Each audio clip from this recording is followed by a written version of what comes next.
ఆదిలాబాద్ జిల్లాలోని నాన్నూర్ మండల కేంద్రంలో ఉన్న కస్తూరిబా గాంధీ బాలికల పాఠశాలలో విద్యార్థినులకు వడ్డించిన ఆహారంలో పురుగులు అవడంతో తీవ్ర ఉద్రిక్తత చోటు చేసుకుంది. దీంతో ఆగ్రహించిన విద్యార్థినులు పాఠశాల ముందు ఆందోళనకు దిగారు. ఈ రోజు ఉదయం విద్యార్థినులకు అల్పాహారంగా పులిహోర వడ్డించారు.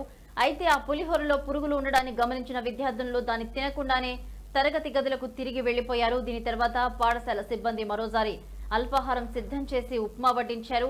అయితే ఆ ఉప్మాలో కూడా పురుగులు కనిపించడంతో విద్యార్థులు మండిపడ్డారు.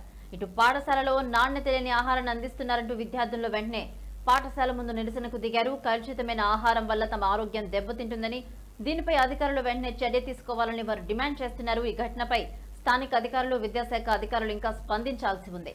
అయితే భవిష్యత్తులో ఇలాంటి ఘటనలు పునరావృతం కాకుండా తగు చర్య తీసుకోవాలని విద్యార్థులు, తల్లిదండ్రులు కోరుకుంటున్నారు.